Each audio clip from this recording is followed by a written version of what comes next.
Sir, ഇപ്പം നമ്മുടെ സമകാലിക ദൃശ്യപത്ര മാധ്യമങ്ങളിൽ നിറഞ്ഞു നിൽക്കുന്നത് വെള്ളാപ്പള്ളി നടേശനാണ്. അപ്പോൾ വെള്ളാപ്പള്ളി നടേശനെ എല്ലാവരും കൂടി വളഞ്ഞിട്ട് ആക്രമിക്കുന്ന ഒരു സ്ഥിതിയാണ് വരുന്നത്. അപ്പോൾ ആ ഒരു പ്രത്യേക സാഹചര്യത്തിലേക്ക് പോയിരിക്കുന്നു.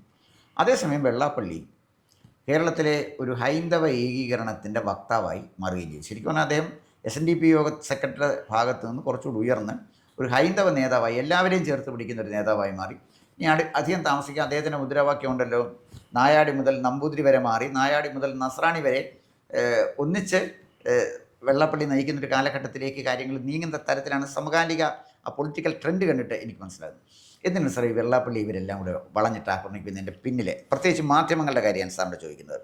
ഉദാഹരണത്തിന് വെള്ളാപ്പള്ളി ഒരു ചാനലുകാരനോട്, ആ ചാനലിൻ്റെ പേര് പറയുന്നില്ല, അറിയാമല്ലോ, റിപ്പോർട്ടർ ചാനൽ, ആ ചാനലുകാരനോട് നാക്ക് കടിച്ചുകൊണ്ട് ആക്രോശിക്കുന്നു എന്നുള്ള മട്ടിലാണ് ഇത് കൊടുത്തിരിക്കുന്നത്.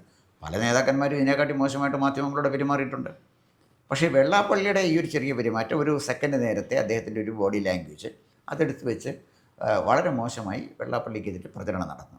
അപ്പോൾ അനുകൂലമോ പ്രതികൂലമോ എന്നുള്ളതല്ല, വെള്ളാപ്പള്ളി ഇങ്ങനെ വിചാരണ ചെയ്യപ്പെടുമ്പോൾ ഇതിൻ്റെ നിഷ്പക്ഷമായി സാർ ഈ സംഭവത്തെ എങ്ങനെയാണ് കാണുന്നത് എന്നാണ് ഞാൻ ചോദിക്കുന്നത്. ഒരു ചോദ്യം ഉത്തരം എന്ന് പറയുമ്പോൾ രണ്ട് പേരുണ്ട്. ചോദിച്ചയാൾ പഴയ ഒരു MSF മുസ്ലിം ലീഗിൻ്റെ വിദ്യാർത്ഥി പ്രസ്ഥാനത്തിൻ്റെ ആൾ, സ്വാഭാവികമായിട്ടും മുസ്ലിം ലീഗിൻ്റെ രാഷ്ട്രീയം പിന്തുടരുന്ന ഒരു മാധ്യമപ്രവർത്തനാണെങ്കിലും അദ്ദേഹത്തിൻ്റെ രാഷ്ട്രീയ കാഴ്ചപ്പാടെന്ന് പറയുന്നത് ലീഗിൻ്റെയാണ്. അദ്ദേഹമാണ് വെള്ളാപ്പള്ളിയോട് നിങ്ങൾ വർഗീയവാദിയാണ് എന്നാണ് നാട്ടുകാർ പറയുന്നതെന്ന് പറഞ്ഞു കഴിയുമ്പം ന്യായമായ ചോദ്യങ്ങളൊക്കെ ചോദിക്കാം, ഉത്തരവും പ്രതീക്ഷിക്കാം. അതിനപ്പുറം വെള്ളാപ്പള്ളിയെ ബ്രാൻഡ് ചെയ്തുകൊണ്ട്, കുറ്റപ്പെടുത്തിക്കൊണ്ട്, അധിക്ഷേപിച്ചുകൊണ്ട് തൻ്റെ വർഗീയ രാഷ്ട്രീയത്തിന് അനുകൂലമായൊരു ചോദ്യം, അതായത് MSFകാരൻ മുൻ MSFകാരൻ്റെ ആ മുസ്ലിം ലീഗ് രാഷ്ട്രീയത്തിൻ്റെ ഭാഗമായിട്ട് ഒരു ചോദ്യം അല്ലാതെ അതൊരു പ്രസ്താവനയാണ്. നിങ്ങളെക്കുറിച്ച് ഇങ്ങനെയാണല്ലോ നാട്ടുകാർ, വർഗീയവാദിയാണെന്നാണല്ലോ ആൾക്കാരെല്ലാം പറയുന്നത് ചോദിക്കുമ്പം വെള്ളാപ്പള്ളി നടേശൻ എന്ന് പറയുന്ന ആൾ മുസ്ലിം സമുദായത്തെ മൊത്തമൊന്നും വിമർശിച്ചിട്ടില്ല. മുസ്ലിം ലീഗ് ഉൾപ്പെടുന്ന രാഷ്ട്രീയത്തെയും വിമർശിച്ചാണ് അദ്ദേഹത്തിന് വിമർശനം വന്നിട്ടുള്ളത് മുഴുവൻ. അങ്ങനെ വരുമ്പം നിങ്ങളാണ് വർഗീയവാദി എന്ന് തിരിച്ചു പറയാൻ വേണ്ടി, അല്ലെങ്കിൽ നിങ്ങൾ വർഗീയ തീവ്രവാദിയാണ് തിരിച്ചു പറയാനുള്ള സ്വാതന്ത്ര്യം പൂർണ്ണമായിട്ടും വെള്ളാപ്പള്ളി നടേശനുണ്ട് എന്ന പക്ഷക്കാരനാണ് ഞാൻ.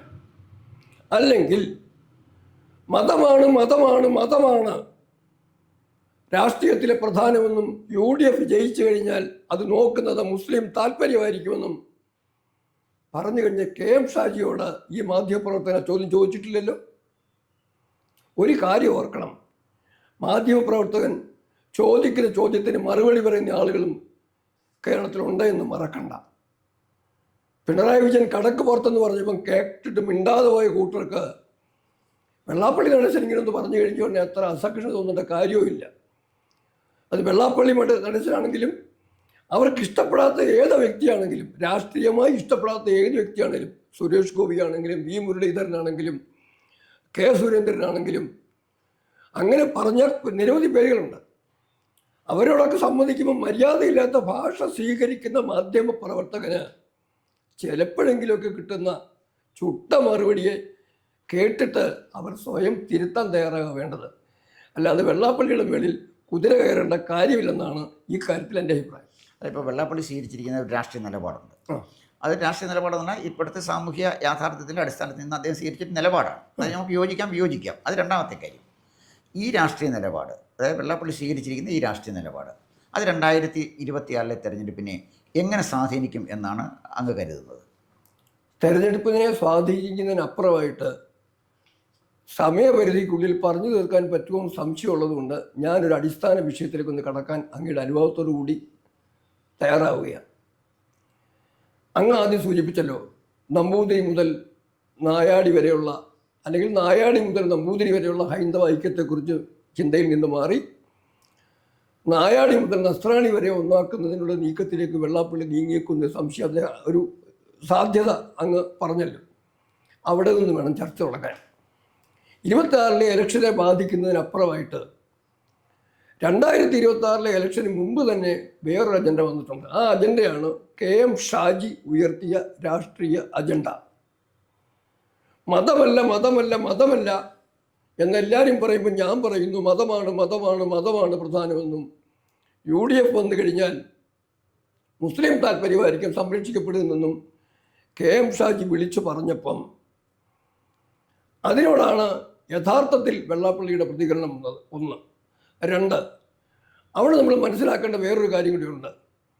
കുഞ്ഞാലിക്കുട്ടി പാർലമെൻറ്റ് അംഗത്വം രാജിവെച്ചിട്ട് കഴിഞ്ഞ ഇലക്ഷന് മുമ്പായി കേരളത്തിലേക്ക് വന്നപ്പോൾ തുടങ്ങിയ ഒരു അജണ്ടയുണ്ട്. KM മാണി സാറിനെ കൂടെ കൂട്ടിക്കൊണ്ട് കോൺഗ്രസിനെ ഒരു ന്യൂനപക്ഷ ക്രിസ്ത്യൻ മുസ്ലിം ന്യൂനപക്ഷ കൺസോളിഡേഷനിൽ കൂടെ കോൺഗ്രസിനെ തൽക്കാലം സൈലൻ്റ് ആക്കിക്കൊണ്ട് ഒരു മുഖ്യമന്ത്രി പദം കുഞ്ഞാലിക്കുട്ടി പ്രതീക്ഷിച്ചുള്ള വരവായിരുന്നത്. കേരള ജനത എന്ത് കാരണത്തിൻ്റെ പേരിലാണെങ്കിലും പിണറായിയെ വീണ്ടും എലക്ട് ചെയ്ത അവസരം കൊടുത്തില്ല. ഇപ്പോഴും ബാക്കി നിൽക്കുന്ന അജണ്ട എന്ന് പറയുന്നത് കേരളത്തിൽ മുസ്ലിം ലീഗിന് സ്വാധീനമുള്ള ഒരു ഭരണകൂടം, 1ാം നമ്പർ കക്ഷിയായിട്ട് മുസ്ലിം ലീഗ് നിൽക്കുന്ന ഒരു രാഷ്ട്രീയ സാഹചര്യമാണ് സ്വപ്നം കണ്ടവർ മുന്നോട്ട് നീങ്ങുന്നത്. ആ നീക്കത്തിൻ്റെ ഭാഗമായിട്ടാണ് കോൺഗ്രസിനുള്ളിൽ പോലും കൂടുതൽ സീറ്റുകൾ ചോദിച്ചിരിക്കുന്നത്. തെക്കൻ കേരളത്തിലേക്ക് സീറ്റുകൾ വേണം, കോഴിക്കോടും കണ്ണൂരും ഒക്കെ സീറ്റുകളുടെ എണ്ണം വർദ്ധിപ്പിക്കണം. ഇങ്ങനെയുള്ള ആവശ്യമൊക്കെ ആയിട്ട് UDF തന്നെ തങ്ങളുടെ പ്രാധാന്യം വർദ്ധിപ്പിക്കുന്ന ഒരു സ്റ്റേജിലേക്ക് അവർ കാര്യങ്ങൾ കൊണ്ടുപോയിക്കൊണ്ടിരിക്കുന്നു. അതേ സമയത്ത് തന്നെ സാർ ഒന്നുകൂടി ഓർക്കുക, കള്ളക്കടത്ത് കേസ് വന്നപ്പം കള്ളക്കടത്ത് കേസിൽ കൃത്യമായ നിലപാടെടുത്ത് പിണറായി ഭരണകൂടത്തിലെ വെട്ടിലാക്കിയ രമേശ് ചെന്നിത്തലയെ അവരെ ഒതുക്കിയത് പോലും അവരുടെ സ്വർണ്ണക്കടത്തുകളുമായി ബന്ധമുള്ള വ്യക്തികളുമായി പോലും ബന്ധപ്പെട്ട രാഷ്ട്രീയം നിലനിർത്താൻ വേണ്ടിയായിരുന്നു ആ വിഷയം നമുക്ക് ചർച്ച ചെയ്തിട്ടുള്ളത്. അപ്പോൾ എന്തായാലും നടക്കാൻ പോകുന്ന സാഹചര്യം എന്ന് പറയുന്നത് ഇവിടെ ലീഗിന് പ്രാമുഖ്യമുള്ള ഒരു ഭരണ സംവിധാനം കേരളത്തിന് പ്രതീക്ഷിക്കുക എന്നുള്ളതായിരുന്നു. അങ്ങനെ വരുമ്പം അത് കേരളത്തിൻ്റെ ഭാവിയെ ബാധിക്കുന്നതിനപ്പുറം ദേശീയ രാഷ്ട്രീയത്തെയും ദേശീയ സുരക്ഷയും ബാധിക്കുന്നൊരു പ്രധാന പ്രശ്നമായിട്ട് മാറും. അതായത് ഒരു കാലത്ത് 1959 വിമോചന സമരത്തിൻ്റെ പ്രഖ്യാപിത ലക്ഷ്യം അല്ലായിരുന്നെങ്കിൽ പോലും അന്നത്തെ EMS സർക്കാരിനെ അങ്ങനെ പിരിച്ചുവിടേണ്ട ഒരു സാഹചര്യം ഉണ്ടായതുകൊണ്ട് 62 ചൈന ഇന്ത്യയെ ആക്രമിക്കുമ്പം ഒരു ഭാരതവിരുദ്ധമായ ചൈന അനുകൂലമായ സംസ്ഥാന സർക്കാർ, അതും ഒരു അതിർത്തി സംസ്ഥാനത്ത് ഉണ്ടാകുന്ന അവസ്ഥ ഒഴിവാക്കി കിട്ടി. അതിൻ്റെ പോസിറ്റീവ് ഇമ്പാക്റ്റ് എന്താണെന്നുള്ളത് ചർച്ച ചെയ്യേണ്ടിയിരിക്കുന്നു. ഒന്ന് ഓർക്കണം, ചൈനയ്ക്കെതിരെ ഇന്ത്യയെ ആക്രമിച്ച ചൈനയ്ക്കെതിരെ ഒരു നടപടിയെടുക്കാൻ വേണ്ടി അപലപിക്കാൻ പോലും സോവിയറ്റ് യൂണിയൻ തയ്യാറാകരുതെന്ന് പറഞ്ഞ സോവിയറ്റ് അംബാസഡറെ പോയി കണ്ട കമ്മ്യൂണിസ്റ്റ് ഗ്രൂപ്പിൻ്റെ നേതാവ് EM ശങ്കരൻ നമ്പൂതിരിപ്പാടായിരുന്നു. മനസ്സിലാക്കണം, ആ ഒരു ചൈനയെ ആക്രമിച്ച കാര്യത്ത് അന്നുണ്ടായൊരു സാഹചര്യം ഇനിയും ഒരു കാലത്ത് പാകിസ്ഥാനുമായിട്ട് മറ്റൊരു സംഘർഷം വരുന്ന ഘട്ടത്തിൽ ഒരു അതിർത്തി സംസ്ഥാനമായ കേരളത്തിൽ മുസ്ലിം ലീഗിന്, മുസ്ലിം വർഗീയ ശക്തികൾക്ക്, മുസ്ലിം തീവ്രവാദ ശക്തികൾക്ക്, മുസ്ലിം ഭീകരവാദ ശക്തികൾക്ക് എല്ലാം കൂടെ പ്രാധാന്യമുള്ളൊരു ഭരണകൂടം വരിക എന്ന് പറഞ്ഞു കഴിഞ്ഞാൽ അത് രാജ്യ താല്പര്യത്തിനെതിരായിരിക്കും, രാജ്യ താല്പര്യത്തെ ഹനിക്കുന്നതായിരിക്കും. അതുകൊണ്ട് തന്നെ ബാക്കി എല്ലാവരും അതായത് ദേശീയ ബോധമുള്ള സദ്ബുദ്ധിയുള്ള മുസ്ലിം ജനവിഭാഗം, ആ കൂടെ തന്നെ അങ്ങ് പറഞ്ഞ നായാടി മുതൽ നസ്രാണി വരെയുള്ള ജനവിഭാഗം ഒന്നിച്ചു നിന്നുകൊണ്ട് ആ ഒരു സാധ്യതയെ ഇല്ലാതാക്കണം, ആ രാഷ്ട്രീയത്തിൻ്റെ കടയ്ക്ക് കത്തിവെക്കണം. അതാണ് മർമ്മപ്രധാനമായ കാര്യം. ആ ഒരു നീക്കത്തിന് വെള്ളാപ്പള്ളി നടേശൻ്റെ ഇപ്പോഴത്തെ നിലപാടുകൾ സഹായിക്കുമെങ്കിൽ ഞാൻ വെള്ളാപ്പള്ളിക്ക് ജയ് പറയും. എന്തായാലും ശരി, നമ്മുടെ സമകാലിക കേരള രാഷ്ട്രീയം നമ്മൾ പരിശോധിച്ച് നോക്കിയാൽ ആളുകൾ ഇഷ്ടപ്പെട്ടാലും ശരി, ഇഷ്ടപ്പെട്ടില്ലെങ്കിലും ശരി, കേരള രാഷ്ട്രീയം വെള്ളാപ്പള്ളി സെൻറ്റേഡായി, വെള്ളാപ്പള്ളിക്ക് അനുകൂലവും പ്രതികൂലമായി കേരള രാഷ്ട്രീയം മാറുകയാണ്. അങ്ങനെ വരുമ്പോൾ 2026 വരുന്ന തെരഞ്ഞെടുപ്പിൽ വെള്ളാപ്പള്ളി സെൻറ്റേഡായ ഈ കേരള രാഷ്ട്രീയം ഇലക്ഷൻ ജയിച്ചാലും ശരി, തോറ്റാലും ശരി, ഗുണപരമായ ചില മാറ്റങ്ങൾ, അടിസ്ഥാനപരമായ ചില മാറ്റങ്ങൾ കേരള രാഷ്ട്രീയത്തിൽ ഉണ്ടാക്കും എന്ന് അങ്ങയുടെ അഭിപ്രായത്തോടെ വിയോജിക്കാൻ പറ്റില്ല. തീർച്ചയായിട്ടും അത് വസ്തുതയാണെന്ന് പറഞ്ഞിരിക്കുന്നു. തീർച്ചയായിട്ടും എന്നോട് യോജിക്കുന്നു. എന്തായാലും ശരി, നമുക്ക് വരാൻ പോകുന്ന നാളുകളിൽ നമ്മളൊന്നും പ്രതീക്ഷിക്കാത്ത വിധത്തിലുള്ള ആകസ്മികമായ ഒട്ടേറെ മാറ്റങ്ങൾ രാഷ്ട്രീയത്തിൽ ഉണ്ടാകാൻ സാധ്യതയുണ്ടെന്ന് എനിക്ക് തോന്നുന്നു. വീണ്ടും നമുക്ക് ഈ വിഷയത്തെക്കുറിച്ച് ചർച്ച ചെയ്യാം.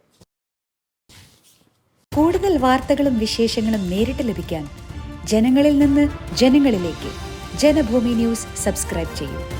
ബെൽ ബട്ടൺ അമർത്താനും മറക്കരുത്.